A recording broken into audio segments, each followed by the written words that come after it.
Muito bem, esse é o Oriente-se. Nós estamos falando do como lidar com as frustrações. Muitas coisas a gente faz inconsciente. Eu falava das pessoas mais simples, não sabe nem o que é frustração muitas vezes, e lida com ela todo dia, enfrenta ela todo dia, deixa ela para trás todo dia e recomeça todo dia. E quando tem que falar a palavra frustração, ainda fala com L. Lustração. Para não ter problema mesmo. Para não ter problema. É que nem dificuldade, que ele fala dificuldade, para não ter dificuldade. Então, tem gente que passa assim. A questão não está nem sempre na consciência, nem na consciência é a questão. Eu gosto muito daquela imagem do iceberg, né? Tem uma pontinha que aparece em cima do mar e o resto embaixo. Aquela grande montanha de gelo está embaixo. A nossa parte consciente é aquela pontinha aparente no mar. O resto é tudo nosso inconsciente, né? Até as pessoas mais simples têm, né? Todo ser humano tem a parte consciente e a parte inconsciente. Sim. Ele talvez não tenha, como o padre colocou, às vezes graus de comparação, tá? Então uma pessoa vai lamentar a perda do que ela teve, né? Ela não vai lamentar uma perda de uma coisa que ela não conhece. Então, se ela já teve uma casa confortável, mas agora ela está morando num barraco mais simples, morando num cortiço, então ela tem referência interna sobre aquilo. É igual a visão. Você trabalhar com um cego, que nasceu cego, ele tem uma aceitação porque ele nunca viu. Ele é mais tranquilo. O inquieto, o insatisfeito é aquele que enxergou um dia e deixou de enxergar, porque ele tem grau de comparação, né? Então, eu acho que quando a gente não conhece determinadas coisas, né? Vamos supor, eu particularmente não gosto de caviar, embora seja um prato sofisticado. Eu não sinto falta de caviar, independente da minha situação financeira, porque não é uma coisa que eu goste, né? Mas tem gente que se apega ao padrão financeiro, ao status, e sofre, porque hoje não vai poder fazer a viagem que queria. Aí entra na frustração, né? Quando a gente fala dessas grandes dores, ô Flávio, perder tudo, perder um ente querido, viver uma situação completamente diferente e para mim, deprimente, devastadora do que era a minha vida há 10 anos atrás. Sim. Quando se instala uma situação assim, é possível a pessoa nunca ultrapassar a frustração? Ela digere até certo ponto, mas sempre vai ficar um saldo? Isso me remete a um programa anterior nosso, que um dia nós estávamos gravando sobre suicídio, né? Então, o suicídio normalmente vem de uma frustração. Eu tive um poder aquisitivo que eu não tenho, eu tive uma companheira que morreu, então eu vou somando frustrações que me levam a uma depressão, né? E você pode olhar para aquilo que você teve e falar, bom, hoje eu tenho limão, vou fazer limonada. Você pode ter um jogo de cintura, você pode ter uma visão otimista. Então, buscar outros valores, buscar outras coisas, Os valores espirituais é um que falta muitas vezes para as pessoas, né? Eu tenho um Deus que me ouve. Eu tenho um padre que, se eu for lá, ele vai me dar um conselho, né? Eu faço parte de uma comunidade. Eu toco numa missa, está perfeito, né? Porque ele tem o compromisso de ensaiar, ele tem o compromisso de participar, tá, né? Então, ele guarda as frustrações e a maneira como a gente vai usar o que guardou é pessoal. Eu posso usar a minha frustração para me sentir vítima, eu posso usar a frustração como um aprendizado. Mas aí fazer uma pergunta técnica, assim, se a gente pudesse medir. Sim. A pessoa tem as frustrações, Sim. Você falou das várias frustrações acumuladas, e ela vai buscar a comunidade, vai buscar o padre, vai buscar uma atividade, vai buscar aprender a tocar um instrumento e daqui a pouco está tocando numa banda e está tocando domingo nas missas, e aquilo foi bom, e ela continua com as frustrações, e aquilo tem ajudado porque é um outro prato na balança dando um contrapeso, ou isso vai curando por ela ter encontrado outro foco, ela vai se realizando por ter encontrado um foco positivo, e isso vai como que esfarinhando, dissolvendo aquela pedra da vai frustração. Diluindo. Tá. Vai muito da personalidade de cada um. Tem pessoas que vão usar isto como fachada, né? Vão sofrer, vão ficar agoniando, porque um dia eu já tive. Eu nasci em berço de ouro, agora não tenho nada. É um grande aprendizado. O que você veio para aprender com tudo isso? Às vezes a gente precisa ver a miséria do outro né? Olha como aquele outro está sofrendo por condições muito piores do que a minha. Então, às vezes, eu preciso olhar para a comunidade, olhar para o outro, visitar um amigo, sair da minha dor, sair do meu ego, sair do meu mundinho, né? Porque senão eu fico naquele personagem de desenho animado, ó céus, ó dias, ó hora, eu entro na minha lamentação. E eu tenho que sair da minha lamentação. Eu tenho que aprender com as minhas frustrações.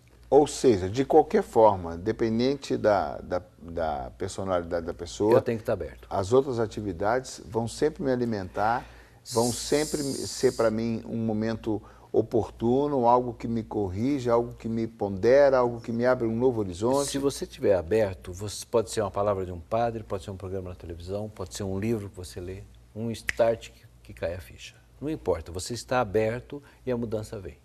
Né? Agora, para quem está fechado, não O fechado adianta. que você diz é a pessoa que fica remoendo. Deus remoendo. desce da terra e você não vê, você não reconhece. E você continua arrumando uma desculpa porque Você no meu está- caso, porque na minha situação... Isso, eu porque- estou fechado no meu mundo. Né? Então,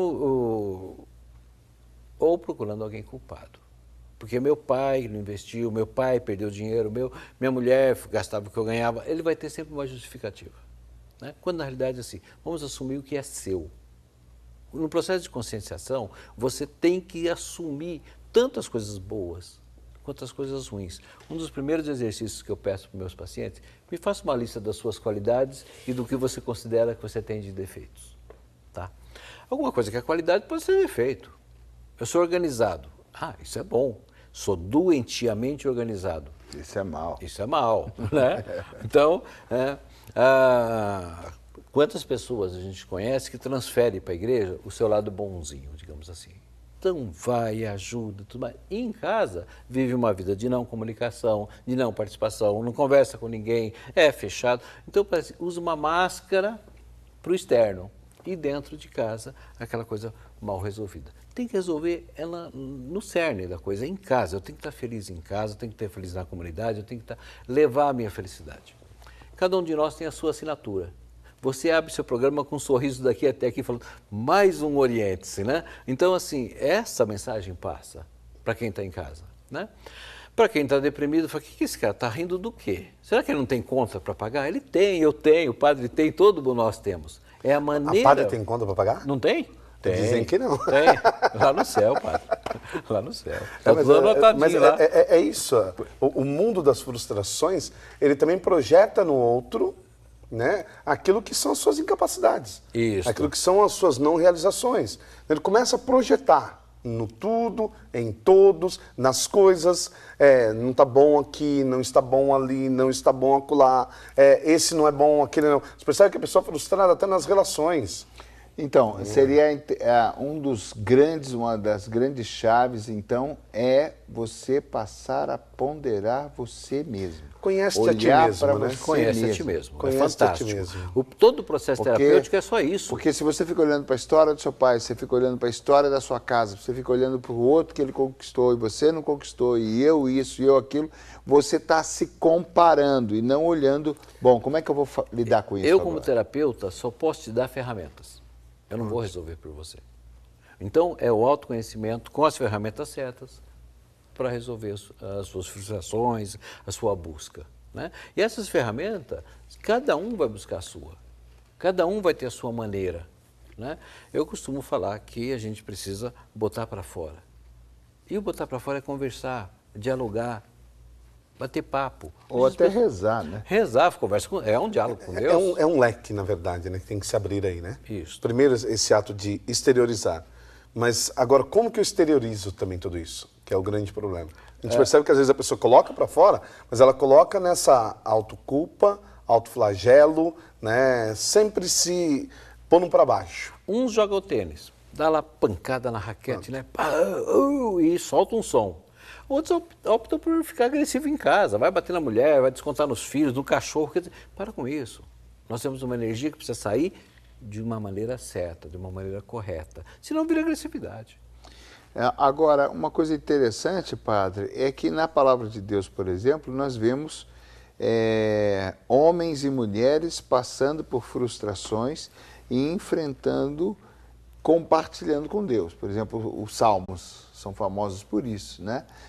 O profeta Jeremias, que amaldiçoou até o dia que nasceu, né? Eles que vivem verdadeiras dores, mas parece que tem uma resignação de falar, peraí, ok, que coisa difícil, não queria que fosse assim, não queria ter nascido, mas estou aqui, vamos lá, e agora? Como é que eu faço? Ele está enfrentando. Junto às águas do Meriba eu te provei, ó Senhor Deus, né? E eu posso provar Deus junto às águas do Meriba. E Deus deu ali traduzindo, um profeta, águas amargas. Né? Deu um profeta para poder tirar esse povo daquela privação. Mas eu posso agora optar em sair nesse movimento exodal e aceitar o que eu vou ter no caminho agora de novo, porque no caminho vai aparecer Baal, vão aparecer outros deuses, vão aparecer outras situações, aparecerão outras referências. E eu tenho que agora olhar para aquilo que é o referencial primeiro. Onde eu quero chegar. A gente perde muito o nosso referencial, né? Perde muito. A gente perde muito de onde que eu saí para onde que eu estou indo. Eu falava uma coisa que é interessantíssima hoje, né?